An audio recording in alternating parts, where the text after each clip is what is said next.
Bueno, buenos días a todos, a todas. Muchas gracias, profesor Mario.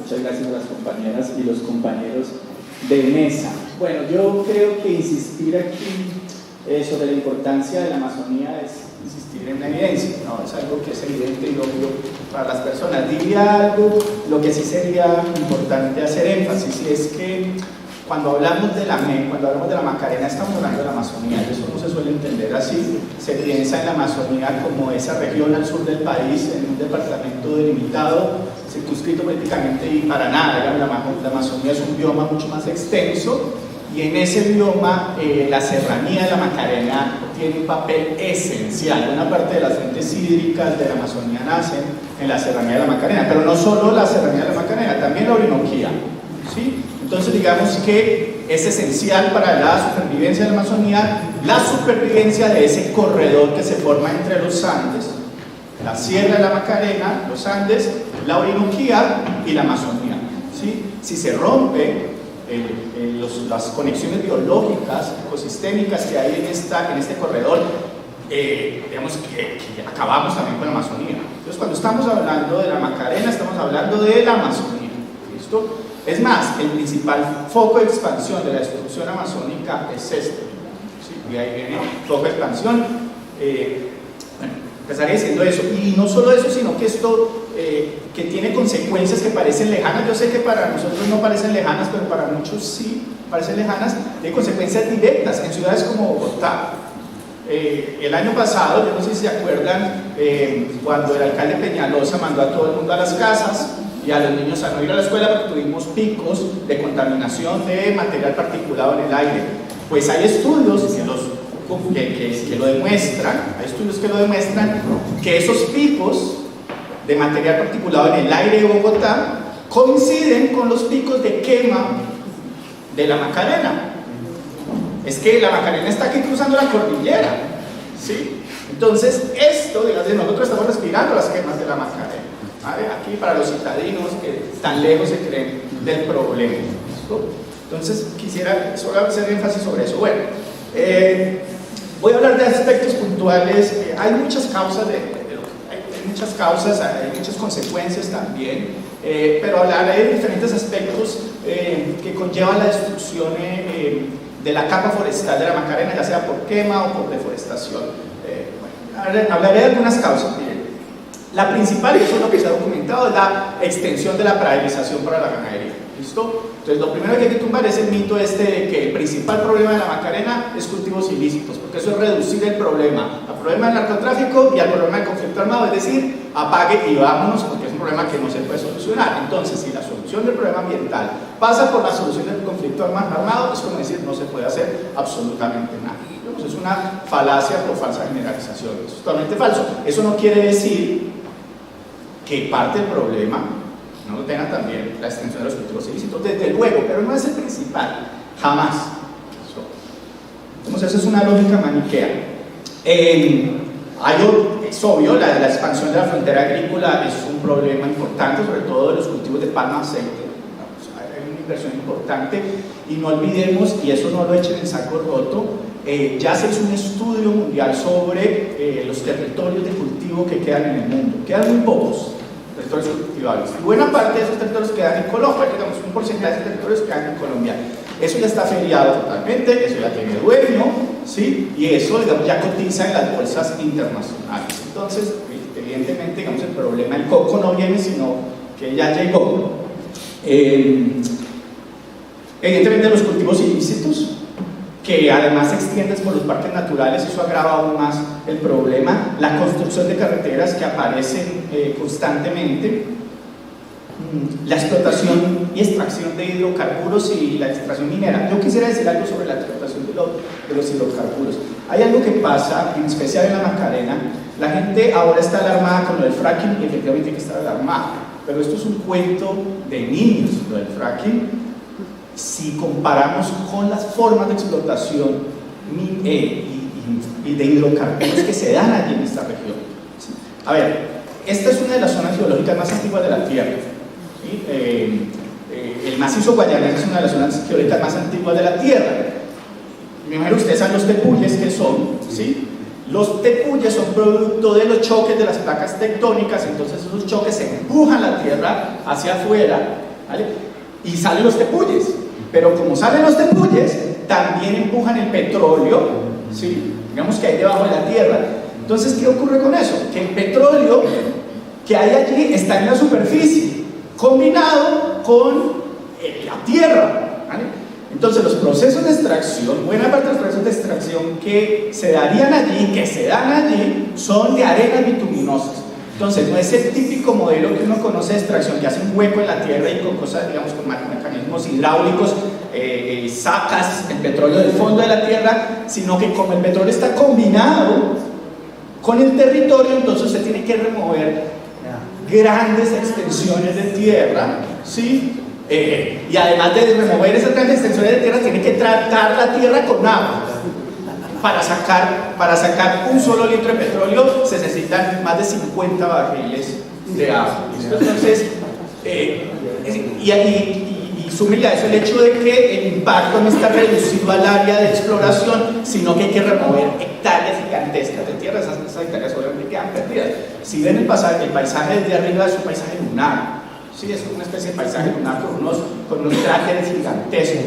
Entonces yo les digo, el fracking hay que tener miedo, pero pregunten a ver qué son las arenas bituminosas.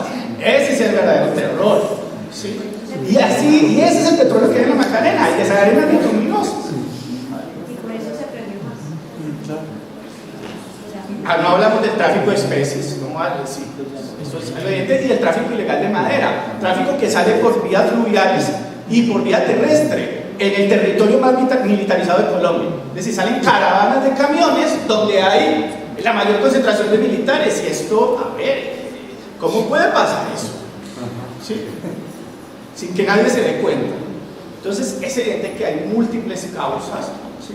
Y son causas que se derivan obviamente de las dinámicas económicas que se han implantado, impulsado de una manera errónea en la región. ¿Vale? Bueno. A ver, yo para ir aquí cerrando, porque no quiero quitarles mucho tiempo, diría que aquí estamos obviamente ante un problema ambiental, pero aparte de un problema ambiental, estamos ante un problema de derechos humanos. Un problema de derechos humanos individuales y problemas de derechos humanos colectivos, en la medida en que el medio ambiente es un derecho colectivo, pero también las comunidades indígenas que están allí asentadas están sufriendo, digamos, la afectación de desastre natural que está ocurriendo, y obviamente las comunidades campesinas, como aquí muy bien nos las han hecho ver. Entonces estamos hablando de un problema ambiental, pero un problema de derechos humanos esencialmente, de derechos humanos colectivos e individuales. Colectivos, yo digamos no sería que yo, aquí hay personas que explicaron muy bien el problema de las comunidades campesinas, pero si quieres, si puedo agregar algo, agregaría algo sobre el problema de las comunidades indígenas que hay, ¿sí? Hablaré de dos especialmente, ¿sí?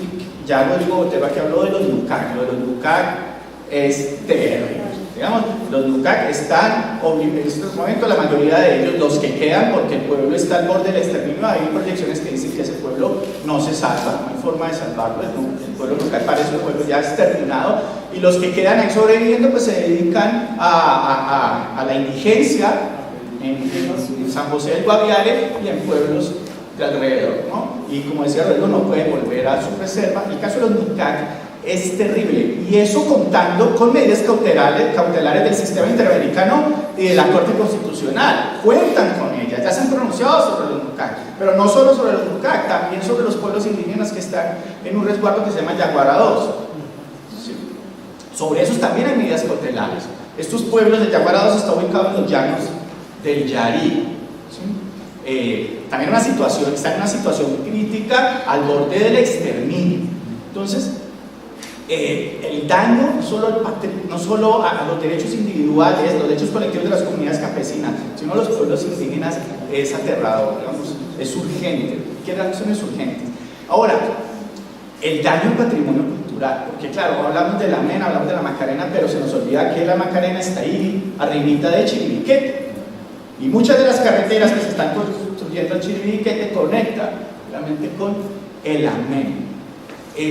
Yo no sé si ustedes tengan la dimensión de lo que es el Chiribiquete. ¿sí? El patrimonio cultural de la UNESCO lo declaró patrimonio mixto de la humanidad, es decir, es un patrimonio cultural, pero también un patrimonio natural. Y aquí Velusca hablaba de 10.000 años y es conservador esa cifra. Miren que hay estudios que hablan de que hay pictogramas, de los que están grabados, más de 70.000 pictogramas, y hay algunos científicos que dicen que algunos de ellos están datados en 20.000 años de antigüedad. ¿Eso qué significa? Para los antropólogos, que habría que replantear las tesis de poblamiento de América que dicen que con América, que es la tesis, digamos, etnocentrista, que nos dice que América fue poblada por el norte hace 14.000 años. Pues es una chiriquete, ¿no? Sí. Eso, digamos, como un dato anecdótico, pero ojo que el Chiribiquete es un patrimonio cultural que no está ahí petrificado desde la antigüedad, es un patrimonio cultural vivo, porque todavía sigue siendo el centro espiritual de los pueblos amazónicos. Y es como hay pictogramas que pueden tener 5.000, 20.000 años, hay otros que los acaban de hacer ayer o antier, porque hay pueblos que siguen yendo allí a rendir el culto al jaguar, por ejemplo. Entonces es un patrimonio cultural vivo. Ahí es donde llegan. Y esto nos enfrenta a otro problema gigantesco con los pueblos indígenas. Hay pueblos indígenas en aislamiento voluntario, es decir, pueblos indígenas no contactados, pueblos indígenas que decidieron aislarse. La llegada del hombre blanco para ellos sería la hecatombe, porque si ahora estamos todos con el pánico del coronavirus, a ellos les cogen cualquier gripa del hombre blanco y los extermina. Eso fue lo que pasó con los Nuca, que en un año desaparecieron la mitad cuando tuvieron el primer contacto con el hombre blanco. Entonces, ojo, que los daños que están ocurriendo en esa zona del territorio son daños multifactoriales, ¿sí? Esa es la importancia.